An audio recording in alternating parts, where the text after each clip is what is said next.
Al debatir el aval del Pleno del Senado a la idoneidad de la segunda terna enviada por el Ejecutivo Federal para la vacante en la Suprema Corte de Justicia de la Nación, el narco senador merolico de Claudio X González, Damián Cepeda, del narco Partido Acción Nacional, cuestionó demagogo y mentiroso el supuesto intento de dominar al Poder Judicial, señalando que las integrantes de la presente terna son disque miembros activas del movimiento político que el Ejecutivo Federal representa, por lo que supuestamente no cuentan con independencia ni autonomía, para concluir espetando la falacia de no enviar un perfil incondicional más a la Suprema Corte.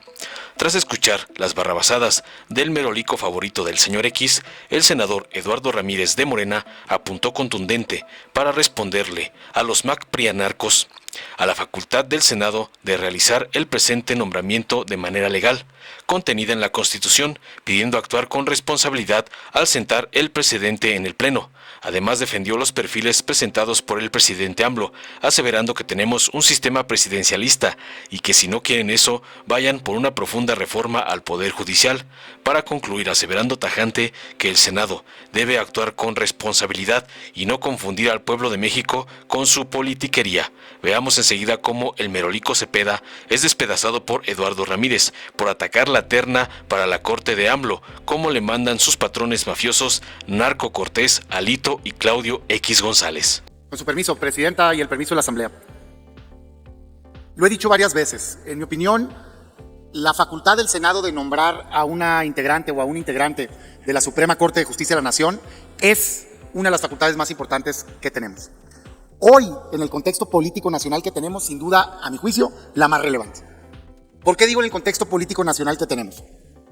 Porque el presidente de la República, Andrés Manuel López Obrador, abiertamente ha mostrado un desprecio a la división de poderes. Abiertamente ha mostrado un ataque sistemático o confrontación con el Poder Judicial. Abiertamente ha dicho, no me parece que exista un poder que contradiga lo que yo estoy planteando. Y hoy, más allá de eso, ha dado un paso adicional de la última ocasión que estuvimos acá.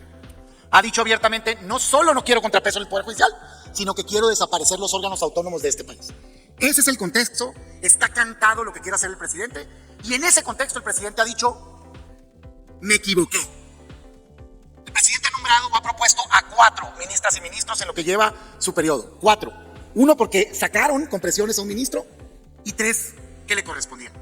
Y él, en su razonamiento, dice, me equivoqué, no resultaron lo incondicional que yo quería. Yo quería personas incondicionales y leales al proyecto político que represento. ¿Quién se creen esos ministras y ministras para darme la contra? Aun cuando la Constitución diga que está mal lo que estoy haciendo. Y particularmente ha sido muy duro con 2 nombramientos. Con 2 nombramientos que yo lo dije aquí la vez pasada y lo repito ahorita, que es bastante ingrato con ellos, porque si uno saca el récord, la historia de votaciones, le han dado la razón en como en el 80% de los asuntos litigados. Ahí están votos de prisión preventiva oficiosa por la puerta de atrás en la reforma fiscal. Ahí están esos ministros diciendo que sí estaba bien, o algunos de ellos. No, no es cierto que hayan estado en contra de lo que él ha planteado. Lo que pasa es que no han estado como tapetes. Y en algunos casos, marcadamente en el caso de la Guardia Nacional Militar, dijeron, oye, pues no, esto tiene un límite, la Constitución, leer, la Constitución dice que tiene que ser civil, ¿cómo quieres que sea militar? O en la reforma electoral, oye, espérate, ¿cómo crees que van a poder burlar al Congreso y ni siquiera publicar un dictamen y querer votar toda una reforma? No se puede. Y eso ha causado la furia del presidente de la República. Y en ese contexto dice, no me voy a volver a equivocar, voy a mandar subordinados directos, subordinadas directas laborales. Y manda, él lo dice, no yo, una primer terna de 3 subordinadas laborales. Yo no voy a ofender a las personas, de hecho creo que son personas que tienen una trayectoria personal, profesional, que están haciendo un trabajo en el gobierno federal. No es mi rol, ni mi estilo, ni mi forma atacar a las personas. Estoy criticando al presidente y su intento de dominar al Poder Judicial y acabar con la división de poderes en el país. Y envía en una primera terna a su consejera jurídica, a su abogada de cabecera, la que litiga ante la Corte, a la segunda al mando de la Consejería Jurídica, la abogada también que litiga ante la Corte, y a una funcionaria de alto nivel, subordinada directa también de él. Se rechaza por la falta de independencia e insiste y manda otra vez a 2 de las 3 y mete a otra persona que con mucho respeto también es su subordinada laboral directa, coordinadora jurídica de una secretaría. Entonces, dicho por él y dicho por ellas, son personas miembros, no estoy hablando de militancia partidista, que alguna la tienen, por cierto, son miembros activas del gobierno, del movimiento político que el presidente representa. Y el presidente abiertamente está diciendo, yo quiero invadir a la Corte, porque quiero personas que sean incondicionales. Tendríamos que ser los legisladores más ingenuos de este país en la historia para votar a favor de esta terna. Por supuesto que no. Mis respetos a su trayectoria y ojalá y las asciendan en el gobierno federal como subordinadas laborales del presidente. Pero la Corte no es para estar personas que pertenezcan a un movimiento político y que sean subordinadas directas. Y por movimiento político, reitero, no me refiero necesariamente militancia partidista. Carecen de esa autonomía e independencia. Y hoy no estamos para correr riesgos, porque a mí me pudiera decir, ¿cómo puedes garantizar que no van a ser independientes? No, pero no tenemos la garantía de lo contrario, y sí tenemos información para asumir que lo más probable que pase es que pase lo que ya pasó con Yasmín Esquivel o lo que ya pasó con Loreto Ortiz. Yo recuerdo perfectamente el mismo discurso. Más vale que las nombremos aquí. Hay que darles el beneficio de la duda. No necesariamente que tengan simpatía significa que sean incondicionales. ¿Cómo resultó eso? Porque yo lo que veo es que se atreven incluso a decir que es legal algo que expresamente la Constitución dice que es ilegal. No estamos para correr este riesgo. Y el tamaño del riesgo es enorme. Porque quizá afuera a veces nos logramos explicar la importancia de evitar que el presidente domine la Corte. Pero la Suprema Corte de Justicia de la Nación es el único límite que hay que defiende la división de poderes en última instancia. ¿Por qué? Porque le toca resolver dos cuestiones principales: las acciones de inconstitucionalidad y las controversias constitucionales. ¿Qué es esto? Controversia constitucional: un poder se metió con una facultad a otro poder. ¿Quién dirime esa controversia? La Presidencia de la República dice que le toca a él, un gobierno del Estado dice que le toca a él, o aquí el INAI y el Senado, que no quieren nombrar el Senado. ¿Quién le toca resolverlo? A la Corte. Acción de inconstitucionalidad: no tiene 2/3 partes el presidente como hoy. Quiere acabar con los órganos autónomos como hoy. No estoy describiendo una imaginación mía. El presidente está diciendo abiertamente qué es lo que quiere hacer. Está diciendo: quiero acabar con los órganos autónomos. Tiene dos maneras de hacerlo: o doblar a miembros de la oposición, o aprobar una ley inconstitucional secundaria, como hicieron con la Guardia Nacional. Como, ¿por qué no se van a animar? Si en la Guardia Nacional dice que es civil y de todas maneras lo hicieron, ¿quién los hace pensar que no lo va a intentar con lo demás? Por eso importa tener una Corte independiente, porque la Corte es la que le va a decir: no, señor presidente, usted no puede ir en contra de la Constitución. ¿Pero qué creen? Pues resulta ser que estamos así de que tenga el control, porque son 11 integrantes y necesitas a 8 para declarar inconstitucional una ley. Eso quiere decir que si tiene 4 votos se acabó. No necesitas mayoría, con 4 votos se acabó. Te pueden aprobar la ley que quieras. Aunque sea ilegal, no va a haber quien la declare inconstitucional. Y perdón, pero ya está ahí el presidente. Yo no me compro el cuento de que nomás tiene 2 incondicionales. Ya tiene a otros que le ayudan en determinados momentos. Entonces, no podemos enviar a un perfil incondicional más. No podemos hacerlo. Ahora, sé muy bien que la Constitución tiene una debilidad. Y dice, desgraciadamente, y esto es una herencia mala del pasado: si propone el presidente una terna y la rechaza el Senado, vuelve a proponer, y si la rechaza, él nombra. Y ahí estamos. Y con esa cantaleta se nombró a Yasmín, y con esa cantaleta se nombró a Loreta, diciendo: más vale que la votemos nosotros para que sienta un compromiso con el Senado y que no se animen a hacer votaciones indebidas. ¿Cómo resultó eso? Mentira, hombre. El que va a actuar bien, va a actuar bien, no importa cómo votes. El que va a actuar mal, va a actuar mal. Hoy, de la información que tenemos, lo que tenemos a la vista es que no tienen independencia y autonomía. No tenemos por qué la oposición, los senadores y senadoras, lavarle la cara al proceso, a un proceso que el presidente hizo mal en enviar perfiles que no garantizan esa autonomía e independencia. Si la rechazamos, en efecto el presidente tendrá la facultad de nombrarla. Pues que la nombre, que asuma el costo político de ser en la historia reciente del país el único caso, ¿verdad?, de que entre una persona con ese estigma de no haber logrado el consenso en el Senado y ser nombrada directamente como subordinada del presidente de la República. Y me podrán decir que ingenuo eres, no le importa al presidente el costo político. Quizá a él no, pero estoy seguro que a quien se ha nombrado sí, porque va a entrar con una lupa encima, ciudadana, que va a estar revisando cada actuación. Y si no le interesa, de todas maneras no iba a cambiar nada por avalarlo. Ese nombramiento tiene que entrar con este señalamiento público de que no es correcto querer invadir a otro poder. ¿Para qué? Para que exista un control público de su actuar y que se le force a esa ministra a que se mantenga en el ámbito correcto de la ley. Este no es momento para titubeos. Aquí se acaban los discursos y empiezan las realidades. Nada de que digo que estoy en contra de este abuso, pero voto en secreto a favor de ese nombramiento. Esa perrita ya me mordió, como dicen por ahí.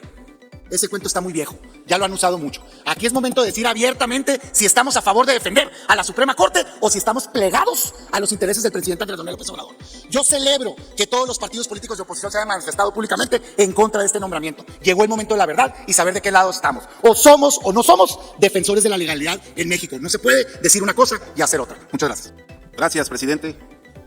Pensé en hacer uso de la tribuna y hacer una reflexión jurídica respecto a este debate, donde se va a elegir a la terna que vendrá a exponer cada una de ellas la propuesta para ganarse el voto de confianza para ser ministra de la Suprema Corte. Desde el nacimiento de la República, desde la primer discusión que se da en este país, adoptamos un régimen republicano, porque no queríamos monarquías constitucionales y mucho menos monarquías absolutistas. Y se optó por el modelo de la República, de hacerla democrática, representativa y además federal. Yo no entiendo por qué con esa bandera de la división de poderes, cuando México adoptó un sistema presidencialista, porque fue un diseño constitucional que se hizo desde la Constitución del 1917, pasando por una serie de reformas, y ahora quieren regatearle al Ejecutivo lo que expresamente está en la Constitución. El artículo 89 le da facultades al presidente de la República para proponer en este Senado el cuerpo diplomático, para proponer a los ministros de la Suprema Corte de Justicia, y más aún en el capítulo del Poder Judicial, en el artículo 96, expresa claramente la Constitución cuál es el procedimiento que debe seguir para establecerse a los miembros de la Suprema Corte de Justicia, y es clara y expresa. El presidente de la República propone y el Senado discute. Es muy claro. Así ha sido ahora, así fue antes. Han señalado sobre algunas ministras que aquí este Senado ha aprobado. Pero también quiero decirles que muchos, o alguno de ellos, o alguna de ellas, han votado en sentido contrario en los intereses que tenemos como Morena, que tenemos en la Cuarta Transformación. Revisen el voto de Alcántara Carrancá, revisen el voto de Margarita Ríos Farjat, en temas que son de la República. Algunos otros les dan interpretación distinta. Entonces, ¿por qué solamente decimos que no hay división de poderes si desde la Constitución lo expresa? Es el diseño. Es renunciar entonces al sistema presidencialista que tiene México. Entonces hagamos el cambio de régimen. Entonces vayamos a una profunda reforma judicial. Entonces vayamos a esa discusión que está pendiente con los ciudadanos, con el pueblo de México, que se quejan porque no hay justicia en este país, o la justicia es solamente para quienes tienen recursos económicos. Y eso es lo que nosotros estamos planteando en esta propuesta, que son 3 distinguidas mujeres. No tienen objeción. La Constitución dice claramente no ser secretario de Estado, y la Consejería Jurídica no estaba en este supuesto jurídico. No hay un secretario de Estado propuesto, no hay un fiscal general de la República. Son 3 abogadas destacadas, pero entendemos perfectamente que hay y atraviesa por un tema electoral. ¿Por qué es un tema electoral? ¿Por qué en otras sí se construyeron? ¿Por qué en otras decisiones sí se llegaron a conclusiones de mayoría calificada? Pero ahora tenemos en puerta el proceso electoral para renovar la presidencia de la República.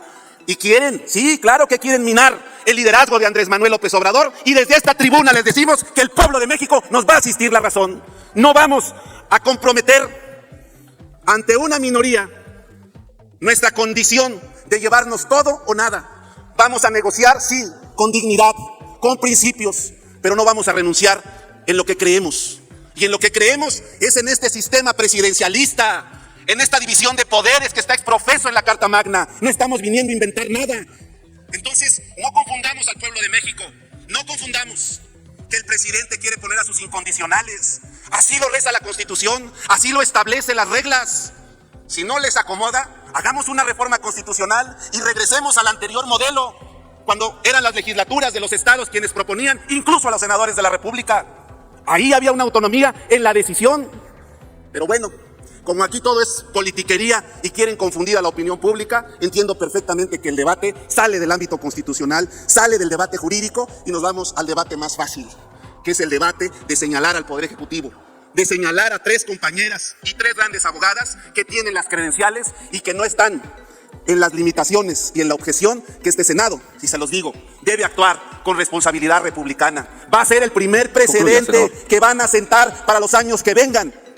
Y entonces habrá dejado de cumplir su función. Hagan una reflexión responsable, una reflexión del por qué estamos aquí. Es función del Senado, así funciona el sistema, así funciona el diseño constitucional, y así funciona y ha funcionado las mayorías calificadas que aquí se han llevado a cabo.